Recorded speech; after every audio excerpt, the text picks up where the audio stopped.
मुख्यमंत्री जब मैं बना और रिज के ऐतिहासिक मैदान से जब मैं शपथ ले रहा था, तो मैंने अपने जीवन में कभी ये कल्पना भी नहीं की थी कि आप जैसे परिवार से उठकर, एक आम परिवार से उठकर मैं मुख्यमंत्री की कुर्सी पर पहुंचूंगा।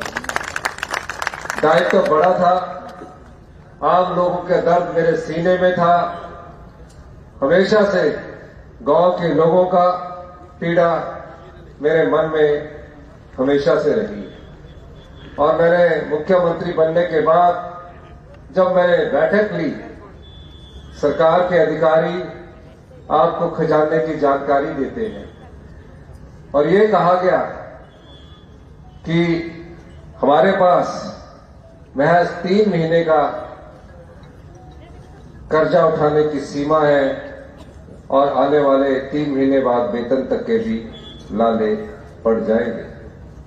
मैंने कहा कि अगर कांग्रेस की सरकार न आती तो भारतीय जनता पार्टी की सरकार इसे कैसे आगे चलाती। कहा उन्होंने कि ये भारतीय जनता पार्टी ही है जिसने चुनाव से पहले तकरीबन 5,000 करोड़ रुपया आम जनता को, जो गरीब जनता को मिलना चाहिए था, चुनाव जीतने के लिए रेवड़ियों की तरह बांट दिया। क्या किया उन्होंने? आप लोगों का पैसा होता है, गांव में बैठा गरीब आदमी का पैसा होता है, समाज में अंतिम व्यक्ति तक का पैसा होता है। रेवड़ियां ऐसी बांटी कि 1,000 करोड़ रुपए की बिल्डिंगें खाली पड़ी है सिर्फ ठेकेदारों को लाभ पहुंचाने के लिए। उन्होंने 1,000 करोड़ रुपए का आपकी संपदा को बांट दिया। मैंने अधिकारियों से कहा और क्या क्या है, कहा कि 6 पे कमीशन दे दिया गया है, लेकिन सरकारी कर्मचारियों का एरियर 10,000 करोड़ रुपया नहीं दिया गया। मैंने पूछा कि उन्होंने पिछले 5 साल में कितना कर्जा उठाया है, कहा तकरीबन 50,000 करोड़ रुपए का कर्जा उठाया। मैंने फिर अधिकारियों से पूछा कि इनके पास पैसा कितना आया है। 3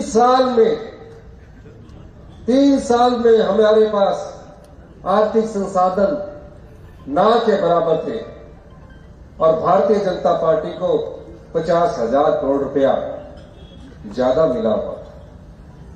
जो आप 100 रुपया कमाते हैं और सरकार 100 रुपये का टैक्स कमाती है, उस टैक्स में से 50% जो यहां आप चीज खरीदते हैं उसका 50%, 59% भारत सरकार के पास चला जाता है और 41% टैक्स का बंटवारा करते हैं।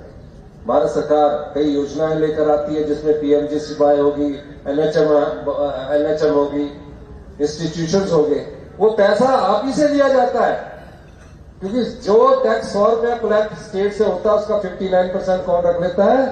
केंद्र सरकार रख लेती है और 41% जो होता है उसका बंटवारा होता है। भारतीय जनता पार्टी ने 5 सालों में 50,000 करोड़ का कर्ज उठाया। हमने भी बाजार से 23,700 करोड़ रुपए का कर्ज 3 सालों में उठाया। 2023-24, 24-25 और 25-26 में अभी हमने 23,700 करोड़ रुपए का कर्ज उठाया। और हमने वापिस कितना किया? हमारी स्पीच से पहले आपने देखा हमने वापिस कितना किया। हमने अभी तक 26,256 करोड़ रुपया ब्याज और मूलधन का हमारी सरकार ने वापस किया। 3 साल में 3,000 करोड़ रुपए ज्यादा उठाया, ज्यादा वापस किया। ये सरकार की कार्यप्रणाली को दर्शाता है। और भारतीय जनता पार्टी ने क्या किया? 75,000 करोड़ का कर्ज हम पर छोड़कर गए। उस कर्ज को चुकाने के लिए हमने इस कर्ज में जो 26,256 है हमने वापस किया है। प्रदेश की आर्थिक स्थिति इस हालत में छोड़ी, लेकिन हमने उस चुनौती का भी सामना किया। हमने प्रदेश में आय के लिए संसाधन पैदा किए, हमने भ्रष्टाचार के चोर दरवाजे बंद किए और तकरीबन 3,000 करोड़ रुपया आम जनता का जो भ्रष्टाचार के चोर दरवाजे से लुटा दिया जाता था, हमने उसको रुकवाया, उस चोर दरवाजे को बंद करवाया। प्रदेश में आपदा आई 2023-24 में 700 लोग अपनी जान गंवा चुके थे। 24,000 घर या तो पूर्णतः नष्ट हो चुके थे या आंशिक रूप से नष्ट थे। केंद्र सरकार ने आकलन किया कि हां, आपदा में हिमाचल प्रदेश को 9300 करोड़ रुपए का नुकसान हुआ है और हम इसकी भरपाई करेंगे।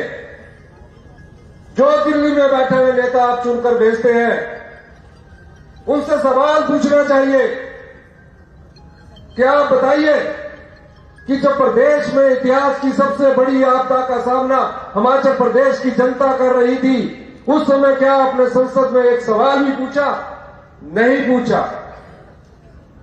केंद्र की टीम आई, कहा 9300 करोड़ रुपया का नुकसान हुआ है, सड़कें टूट चुकी है, बिजली के पुल उजड़ चुके हैं, सिंचाई की योजनाएं बह चुकी है, 700 परिवार 700 लोग मौत के मुंह में जा चुके हैं, 23,000 घर टूट चुके हैं। मैं आपदा के समय सभी जगह गया, झंडूता में भी आया, हर जगह गया मैं, और हर जगह का मैंने आकलन किया।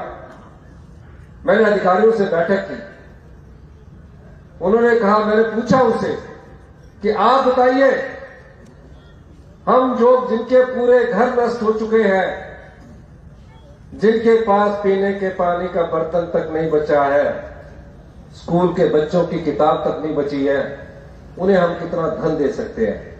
उन्होंने कहा, प्रधानमंत्री आवास योजना के तहत 1,30,000 रुपया मिलता और 20,000 राज्य अपना भाग डालेगी तो 1.5 लाख रुपया ही मिलेगा। मैंने कहा, जिस परिवार में, आम परिवार में, गरीब परिवार में, किसान के परिवार में दिन रात मेहनत करके एक पक्का घर बनाया हो, वो उम्मीद भी नहीं कर सकता, सपने में भी नहीं सोच सकता कि अचानक आपदा आएगी और उसका घर बहा कर ले जाएंगे, वो सिर्फ अपनी जान बचा सके, पीने के पानी का गिलास नहीं रहेगा। उस परिवार को आप सिर्फ 1.5 लाख रुपया देंगे, 1.5 लाख रुपए में बाथरूम भी नहीं बनता। कहा नियम ऐसे हैं, कानून ऐसे हैं। आपदा परिवारों में से कोई परिवार मेरे पास आया नहीं कि हमारी राहत राशि बढ़ा दी जाए, कोई नहीं आया। लेकिन मैं दर्द जानता था आम परिवार का, मैं आम परिवार की पीड़ा को जानता था। मैंने कहा 1.5 लाख रुपया नहीं, इसके लिए कानून बदलना पड़े, मैं कानून बदलने के लिए तैयार हूं, नियम बदलना पड़े, नियम बदलने के लिए तैयार हूं। और मैंने आम आदमी के लिए कानून बदला, नियम बदला, और जिसका पूरा घर नष्ट हो गया था उसको 7 लाख रुपए की आर्थिक सहायता दी। घर बनाने में समय लगता था। मैंने कहा जब तक घर नहीं बन जाता, गांव में रहने वाले परिवार को 5,000 रुपया दिया जाएगा किराए के लिए, और शहर में रहने वाले व्यक्ति को 10,000 रुपया दिया जाएगा और 6 महीने का खाना पीना फ्री कर दिया। क्वेश्चन करते हैं कि ये क्या व्यवस्था परिवर्तन है? आम लोगों का दर्द बांटना बिना मांग के, उसी को व्यवस्था परिवर्तन कहते हैं। जैसे हमने आपदा प्रभावित परिवारों को अपनी दर्द पीड़ा को समझते हुए किया। आपदा आती है, हम खड़े हुए, आप खड़े हुए हमारे साथ, इस प्रदेश के देवी देवता खड़े हुए। उसके बाद लोकतंत्र को छीनने की कोशिश की गई, लोकतंत्र को छीनने की कोशिश की गई, हमारी सरकार को गिराने की कोशिश की गई। जो व्यक्ति बिक जाता है वो कभी सच्चा सेवक नहीं हो सकता, जो विधायक बिक जाए वो कभी सच्चा सेवक नहीं हो सकता। उसकी नियत कोई खोट होगा, वो कहीं से ना कहीं अपनी सोच से, आप पैसा कमाने की दृष्टिकोण से सोचता है। और ऐसा हमारी सरकार गिराने के पूरे प्रयास हुए, 9 विधायक हमको छोड़कर चले गए। और ऐसी मती इंडिपेंडेंट विधायकों की मारी गई कि आजाद प्रत्याशी भी बोल रहे थे कि हमारा इस्तीफा स्वीकार करें। देश के इतिहास में एक ऐसी घटना घटित हुई जिसका नाम स्वर्ण अक्षरों में लिखा जाएगा कि आजाद विधायक विधानसभा के परिसर में ये कहते हुए कि हमारा इस्तीफा स्वीकार करो। अध्यक्ष महोदय ने कहा कि तुम किसी पार्टी के सदस्य नहीं हो, तुम कांग्रेस के साथ भी खड़े हो सकते हो, बीजेपी के साथ भी खड़े हो सकते हो, लेकिन कहते हैं ना, जब अपना ईमान दे दिया जाए उसमें मती भी खो दी जाती है, और उनका इस्तीफा स्वीकार हुआ। आप लोगों के आशीर्वाद से, जनता के आशीर्वाद से हम दोबारा से 40 पर पहुंचे।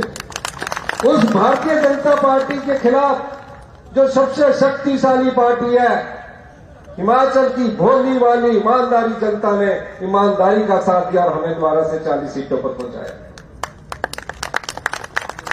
यह आपका आशीर्वाद है। 10 साल से भारतीय जनता पार्टी की केंद्र में सरकार है। केंद्र में क्या दिया आपको 10 साल में, मैं आज अपने उस जनता को बताना चाहता हूं। सबसे ज्यादा परमवीर चक्कर देने वाले हिमाचल प्रदेश की विडंबना देखिए। जनसंख्या के आधार पर हमने 4 परमवीर चक्कर जीते हैं। देश की सीमाओं पर अगर पहला किसी का खून बहा तो हिमाचल के भूतपूर्व सैनिकों का बहा है। वफादारी में कोई कमी नहीं रखी। 4 परमवीर और कितने चक्कर जीते हैं। यहां के युवा सेना में भर्ती होने के लिए रोज सुबह 4 बजे दौड़ लगाते थे, 6 बजे दौड़ लगाते थे कि मैं सेना में भर्ती होकर इस देश की सीमा की रक्षा करूंगा। भारतीय जनता पार्टी की 10 साल की सरकार की ने प्रदेश को यह दिया कि आज अग्निवीर बनाकर उन्होंने छोड़ दिया। अग्निवीर बनाकर हमको ये मिला। आपने सोचा 4 साल बाद क्या युवा कहां आएगा, कहां भटकेगा? पूरी मेहनत करके मेरिट पर जब युवा आया तो उसको अग्निवीर की तोहफा दी। लाखों गांव में रोजगार के अवसर पैदा कांग्रेस पार्टी ने 2003 में पैदा किए। डॉक्टर मनमोहन सिंह, श्रीमती सोनिया गांधी जी की सोच से हर गांव में रोजगार के दरवाजे खुले। कोरोना काल में अगर आम आदमी और गरीब परिवार के घर में चूल्हा जला, उसमें सबसे बड़ा हाथ किसी का था तो वो मनरेगा थी। 10 साल की उस सरकार ने मनरेगा पर कैंची लगा दी। उसका नाम बदल दिया है। नाम बदलने में नहीं है, राम के नाम को हम रोज सुबह राम का नाम लेते हैं, लेकिन उसका जो दिशा थी उसको बदल कर रख दिया। अभी गांव का पंचायत प्रधान अगर मनरेगा में कोई डिमांड करता था, सरकार उसको स्वीकृत करती थी। अब ऐसा नहीं है।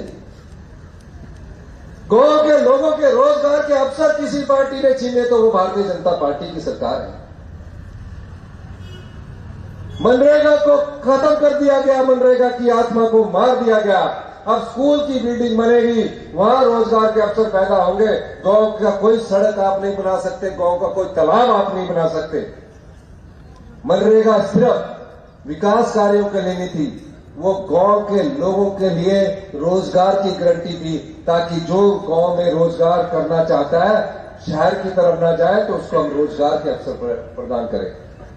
हमने 2-3 साल में 80 रुपए उसमें दिहाड़ी बढ़ाई, और आगे भी हमारा विचार था कि मनरेगा अगर खत्म नहीं होगी तो हम इसमें और दिहाड़ी बढ़ाएंगे ताकि गांव के लोगों के पास अच्छा पैसा पहुंचे।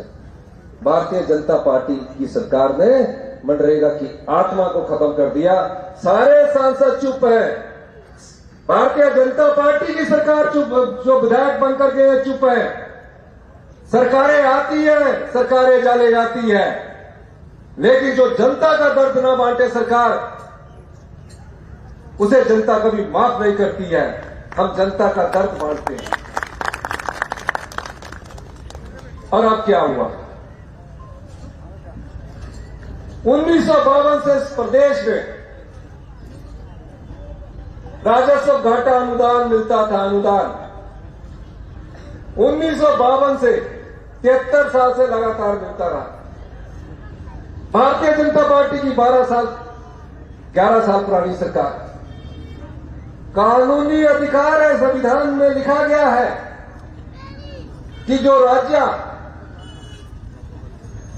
धन के मामले में ज्यादा समर्थ नहीं होंगे, केंद्र सरकार उसकी मदद करेगी, ये फाइनेंस कमीशन उसकी मदद करेगा। मैं 4 बार फाइनेंस कमीशन से मिलने गया। मैंने हमेशा कहा कि जो 15वें फाइनेंस कमीशन ने हमें 48,000 करोड़ रुपया दिया है, उसको हर वर्ष बराबर रखना, हर वर्ष बराबर रखना। 48,000 करोड़ दिया तो हर साल 10-10 हजार करोड़ करके देना।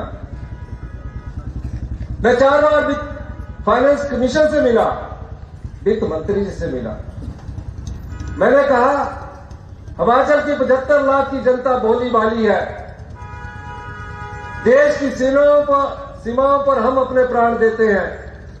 90% पहाड़ी क्षेत्र है और इस पहाड़ी क्षेत्र में भी 68% जगह जंगल है, जंगल की भूमि है, वहां हम घर तक नहीं बना सकते। 68%, 32% जगह में हम अपना गुजारा करते हैं, जिसमें खेती भी करते हैं, रोजगार भी पैदा करते हैं। आप इसको बराबर रखना। 1 फरवरी हिमाचल के इतिहास का काला दिन है, जब इस राज्य के लोगों के हर साल के 8 से 10 हजार करोड़ रुपया काट दिए गए हैं।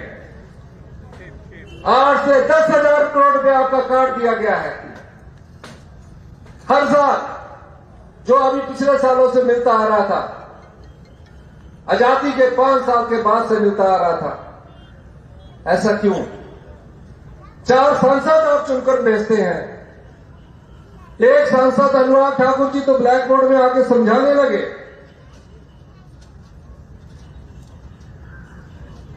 जो कहते शेयर है टैक्सीज का, जो शेयर है टैक्सीज का, उसमें बढ़ोतरी हुई है। वो बढ़ोतरी हर साल पिछले 40 सालों से होती आ रही है, नया नहीं है। नया ये है जो कि आपने हमारा जो अनुदान है, जो 10,000 करोड़ हमें हर साल मिलना था, उसको आपने बंद किया है। आज भारतीय जनता पार्टी के सभी विधायकों से एक सवाल पूछना चाहिए, सभी सांसदों से पूछना चाहिए कि जो हमारा अगला वित्तीय वर्ष स्टार्ट हो रहा है 26-27 का, 26-27 के वित्तीय वर्ष से लेकर 2031-32 के 5 साल के वित्तीय वर्ष में, 2030-31 के वित्तीय वर्ष में तकरीबन 50,000 करोड़ रुपया इस प्रदेश की जनता का काट दिया जाएगा। तो ये चार जो जितने चुनकर विधायक गए हैं, जितने चुनकर सांसद गए हैं, क्या ये 10,000 हमारा हर साल का जो कट रहा है, उसके विरोध में आवाज उठाएंगे? आप उसके विरोध में आवाज क्यों नहीं उठाते हैं? वो ये सोचते हैं कि सरकार बनती है सरकार के बाद, लेकिन तंगी किसको होगी? जनता को होगी। आज हम उसके विरुद्ध में आवाज उठा रहे हैं। 10,000 करोड़ किसी के 1 साल का कट जाए, और भारतीय जनता पार्टी के जो इनके प्रवक्ता है उदाहरण दे रहे, 17 राज्यों को कटा। क्या केरल की तुलना हमसे की जा सकती है? क्या पंजाब की तुलना हमसे की जा सकती है? हम भोले भाले लोग हैं, हम सबको इसके विरुद्ध आवाज उठानी पड़ेगी। और इस जनता से भी मैं अनुरोध करता हूं, आप हमें 5 साल के लिए चुनकर भेजते हैं, लेकिन आज ये डाका आपके अधिकार पर है, और भारतीय जनता पार्टी के लोग तरह तरह के उदाहरण दे रहे हैं। इस लड़ाई को लड़ना होगा, और ये लड़ाई आपके सहयोग से लड़ी जाएगी। मैं आप सब लक्ष्यों से पूछना चाहता हूं कि क्या आप इस लड़ाई को लड़ने के लिए तैयार हैं? हाथ खड़ा करके बताइए। ये आपके अधिकार की लड़ाई है, ये गरीब के अधिकार की लड़ाई है, जिस गरीब के अधिकार को हम पिछले 3 वर्षों से जो उसकी संपदा का अधिकार है उसको बांट रहे हैं। क्या मछली उत्पादक जो इस क्षेत्र में रहते थे, उन्होंने मांग की थी कि हमसे 15% रॉयल्टी ली जाए, इसको कम किया जाए, 15% रॉयल्टी ली जाती थी। किसी ने नहीं बोला, हमने उनका दर्द समझा और 7.5% किया। मैं इसको और कम करूंगा, क्योंकि ये मेहनती लोग हैं। गो सदन हिंदू धर्म के बड़े रक्षक बनते हैं, हमसे बड़ा रक्षक कौन होगा? जब राम जी की मूर्ति की स्थापना अयोध्या में हो रही थी, हमने पूरा दिन की छुट्टी की थी, इन्होंने आधे दिन की छुट्टी की थी। हमने गांव सदन में गाय पालने वालों को लिए 700 से बढ़ाकर 1200 किया। यह व्यवस्था बन जाती है। जो बेचारे आवारा गाय सड़कों पर छोड़ी जाती थी। 6000 बच्चे यहां 6000 प्रदेश में 75 लाख जनता में अनाथ हो चुके हैं, अपनी माता को खो चुके, अपने पिता को खो चुके हैं। और जिस बच्चे की माता ना रहे, पिता ना रहे, अगर वो चाचे के साथ भी रहता तो उसके मन पर क्या बात बीतती है, किस प्रकार अपने रिश्तेदारों से पैसे मांगेगा। हमने इस संपदा का, आपके पैसे का एक अंश उनको भी दिया। कहा पैदा होने के बाद से कोई भी बच्चा अगर मां बाप उसके छोड़कर चले जाते हैं तो सरकार ही उसकी माता है, सरकार ही उसकी पिता है। और ये अधिकार हमने उसको 27 साल तक की उम्र के लिए दिया, जब तक वो अपने पांव पर खड़ा नहीं हो जाता। क्या है ये अधिकार? 18 साल के बाद हम उसे 4000 रुपया हर महीना दे रहे हैं। 18 साल से कम हम उसे 2500 रुपया महीना दे रहे हैं। अगर डॉक्टर बनता है तो पूरी फीस दी जाएगी, हॉस्टल की पूरी फीस दी जाएगी। और जब वो डॉक्टर बनता है, इंजीनियर बनता है, पूरा खर्चा सरकार उठाएगी। अगर कोई बच्चा डॉक्टर नहीं बनता है, अपनी दुकान खोलना चाहता है तो 2 लाख रुपया सरकार देगी। घर बनाना चाहता है 3 लाख रुपया सरकार देगी। ये कोई मांगने नहीं आया था उन बच्चों में, कोई नारे नहीं लगा रहा था। ये दर्द था उन 6000 बच्चों का। और जो दर्द को समझता है उसी को व्यवस्था परिवर्तन कहते हैं। विधवाएं बहनें बैठी होंगी, अचानक पति की मृत्यु हो जाए, बच्चा इंजीनियरिंग कर रहा है, डॉक्टर कर रहा है, कॉलेज में पढ़ रहा है, पीएचडी कर रहा है, कमाने वाला घर से चला जाए, बच्चे की पढ़ाई की फीस का खर्चा कौन उठाएगा? हमने उन सब विधवा बहनों को जिनकी आय 3 लाख से कम है, उनकी सारी पढ़ाई का खर्चा आज हिमाचल प्रदेश की सरकार उठाएगी। आम परिवार से कोई बच्चा जो डॉक्टर बन गया, इंजीनियर बन गया, पैसे है नहीं, डॉक्टर पे हर महीने साल 1.5 लाख रुपए की फीस जाएगी, 15-20 लाख सरकारी क्षेत्र में डॉक्टर बनने के खर्च हो जाते हैं, हॉस्टल का खर्चा अलग होता है। हमने उस पीड़ा को भी समझा और कहा जिसकी आय 12 लाख रुपए से कम होगी उस परिवार को 1% ब्याज की दर से 1% ब्याज की दर से 20 लाख रुपए की वाईएस प्रमाण ऋण योजना दी जाएगी, ताकि आम परिवार का किसी भी जाति का हो वो बच्चों को पढ़ सके, वो बच्चा पढ़ सके, इसका लाभ उठाइए। ये सारा पैसा आपका, ये किसी ने मांगने की। यही व्यवस्था परिवर्तन की दिशा में आगे बढ़ते हैं। जो लोग ये सोचते हैं कि हम रोज प्रेस कॉन्फ्रेंस करके सोशल मीडिया में मुख्यमंत्री के खिलाफ रीलें बनाकर तरह तरह की बातें करेंगे, उन्हें ये भी सोचना चाहिए ये हिमाचल प्रदेश की जनता है। आज उनके अधिकार की लड़ाई लड़ने की बात आई है। भारतीय जनता पार्टी ने और क्या किया?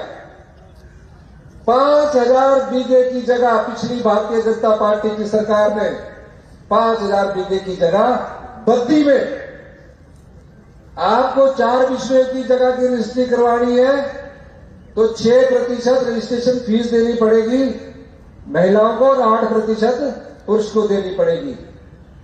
उन्होंने उसको भी माफ किया और 5000 बीघा 1 करोड़ रुपए में 90 साल के लिए बड़े बड़े उद्योगपतियों को देगी। 750 रुपया बीघा जगह। वो बेचारे हमारे जो ऑस्टिस बने उन्हीं को हम दे देते। हमने क्या किया? पोंग डैम में 40 साल से ऑस्टिस थे, उनको हमने पट्टे पर दिलाया और बिलासपुर में भी हम जल्दी ये कुछ ना कुछ उसके लेकर ले जा रहे हैं।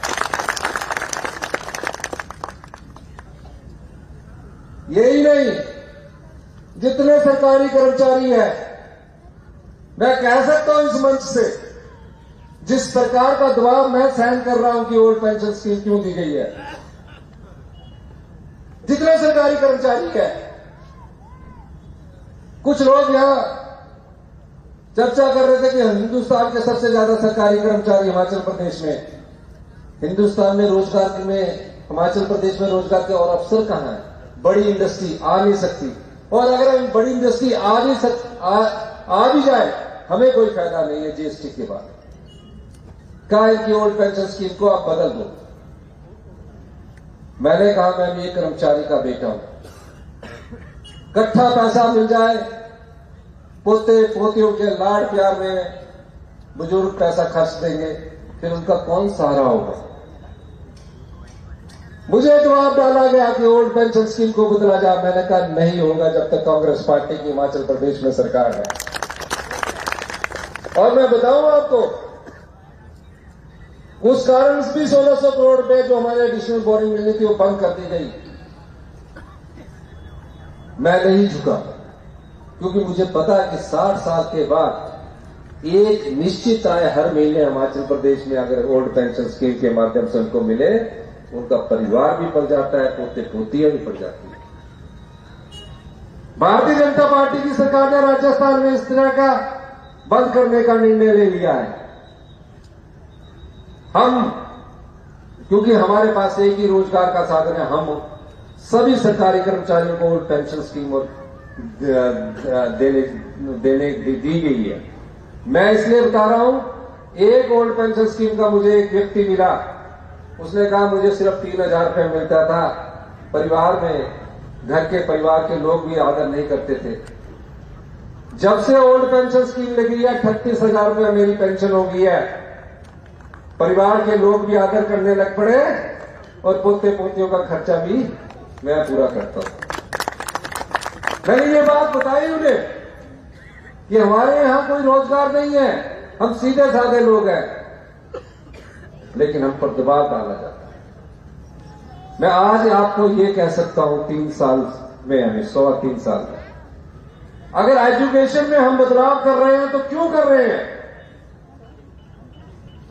इसलिए कर रहे हैं क्योंकि मैं भी सरकारी स्कूल से पढ़ा हूं, मैं सरकारी स्कूल से पढ़कर मुख्यमंत्री बन सकता हूं। तो ऐसी शिक्षा प्रणाली हमारे सरकारी स्कूली क्षेत्र में हो जहां आत्मविश्वास की कमी ना हो, और किसी भी चुनौती का सामना करने के लिए हमारी युवा पीढ़ी आने वाले भविष्य के लिए तैयार है। इसीलिए हमने सीबीएसई स्कूल करने की घोषणा की, और आज मैं इस भट्टी के स्कूल को भी सीबीएसई करने की घोषणा करता हूं।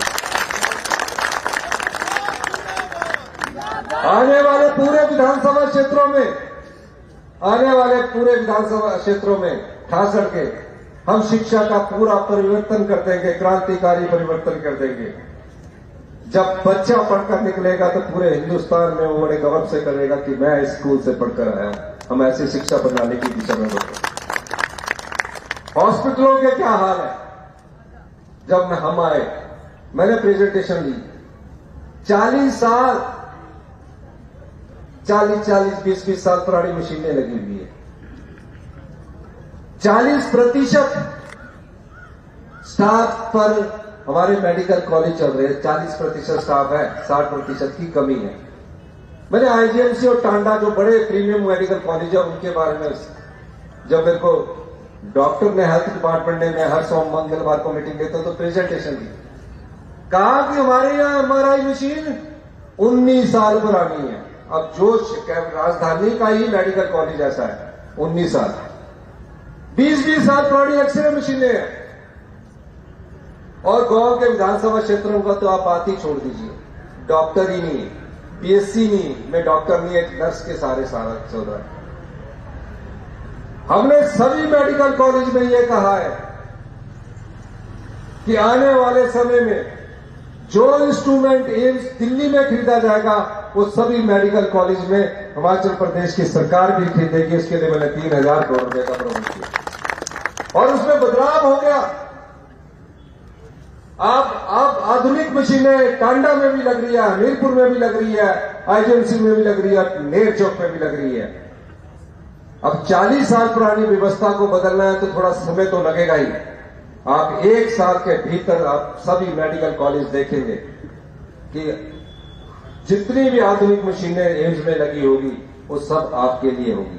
और हर विधानसभा क्षेत्र में हमने आदर्श स्वास्थ्य संस्थान खोले, सब जगह 6-6 डॉक्टर सुपर स्पेशलिस्ट भेजे। आज मुझसे विवेक जी कह रहे थे, मैं यहां भी जल्दी डॉक्टर आपको उपलब्ध करवा दूंगा जो आपने कहा है। हम ग्रामीण अर्थव्यवस्था को भी मजबूत करना चाहते हैं। ग्रामीण अर्थव्यवस्था क्या है? जब गांव के लोगों के हाथ में पैसा पहुंचे। कैसे पहुंचेगा? कैसे पहुंचेगा? हमने कहा हमारे गांव के लोगों के पास थोड़ी थोड़ी जगह होती है, किसी का 2 बीघे है, किसी का 3 बीघे है, किसी के पास 10 बीघे है, किसान है। हमने कहा कि अगर गोबर आधारित खेती करेगा तो 60 रुपए किलो गेहूं सरकार खरीदेगी, 40 रुपए किलो मक्की सरकार खरीदेगी और 90 रुपए किलो हल्दी सरकार खरीदेगी। क्योंकि हल्दी इसलिए लगाया गया कि हल्दी में थोड़ा काम कम करना पड़ता है, उसको ना तो बंदर खाता है ना नीलगाय खाता है। और कहा कि दूध 51 रुपए लीटर गाय का दूध प्लस 3 रुपए लीटर हम उनको किराया देंगे, सरकार खरीदेगी, और भैंस का दूध 61 रुपए सरकार खरीदेगी, ताकि लोगों के हाथ में पैसा जाए। जंगल अगर आप लगाओगे तो प्रत्येक महिला मंडल को राजीव गांधी वन संवर्धन योजना के अपने पंचायत में 2.5 लाख रुपया सरकार देगी। पौधे कौन देगा? वन विभाग देगा। पौधों के बारे पर बाढ़ कौन लगाएगा? वन विभाग देगा।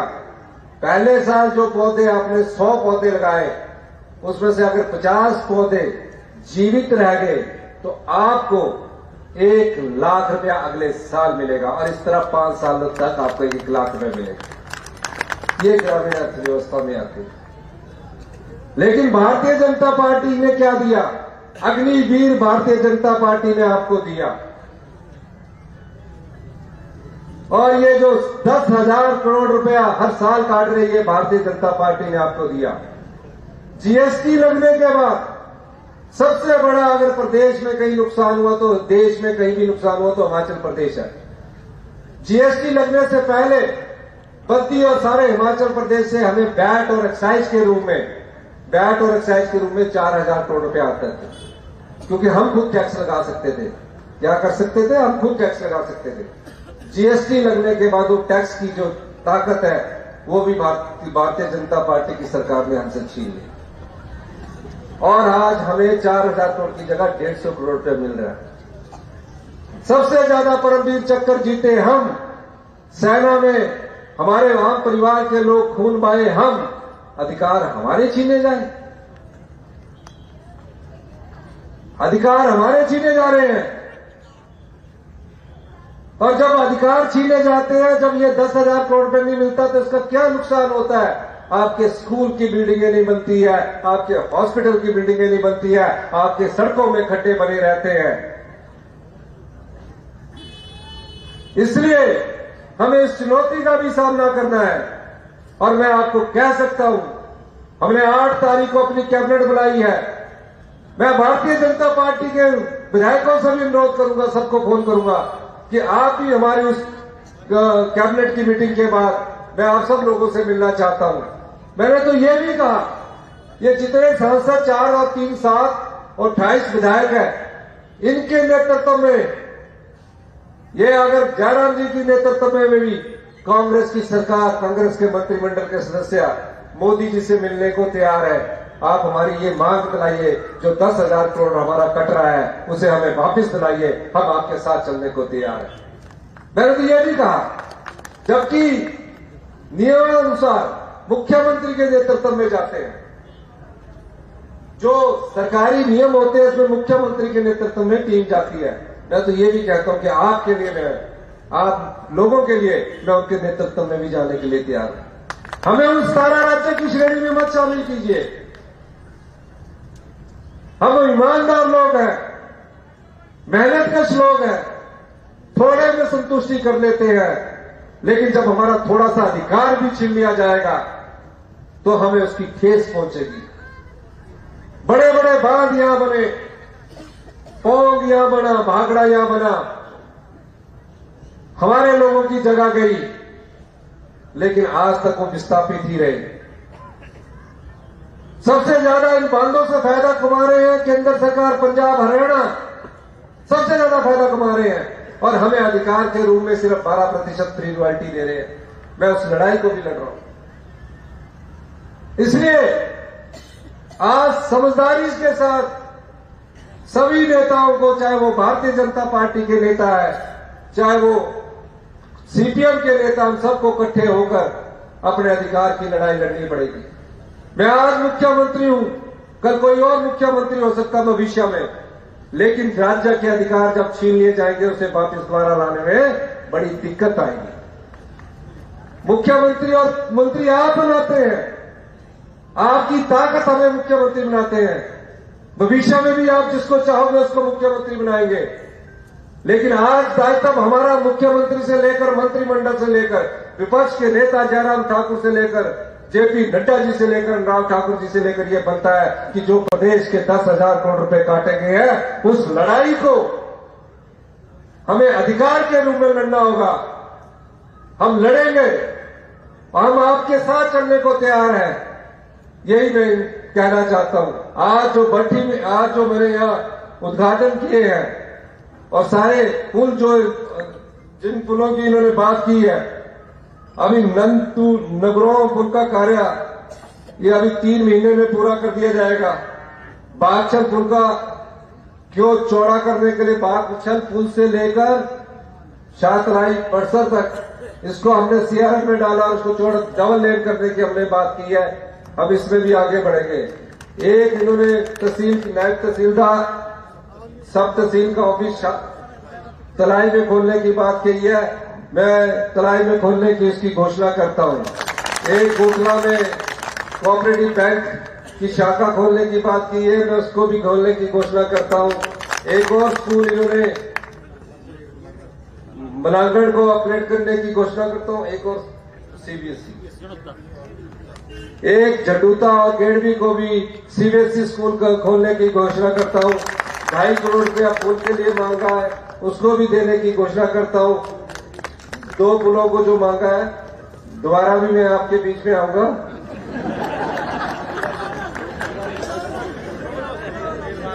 हाँ, ये सब चीजों को मैं आपके पास बीच में आऊंगा, लेकिन मैं एक बार फिर आपसे कहना चाहता हूं, डिवाइडर के लिए भी जो नीति का फैसला करना होगा वो आप एक्सेल से रिपोर्ट लेकर फिर आगे इस पर बढ़ेंगे। एक और कहना चाहता हूं, आप 5 साल के लिए चुनकर भेजते हैं,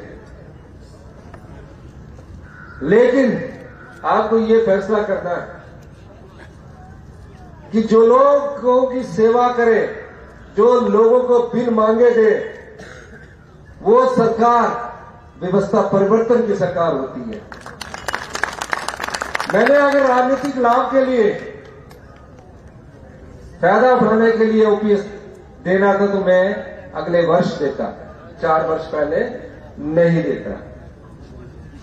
ये क्यों दिया गया है? ताकि हमारे लोगों के हाथ में पैसा दे और जल्दी ही हम कुछ और फैसले ले करेंगे जो आम लोगों के हित में होंगे।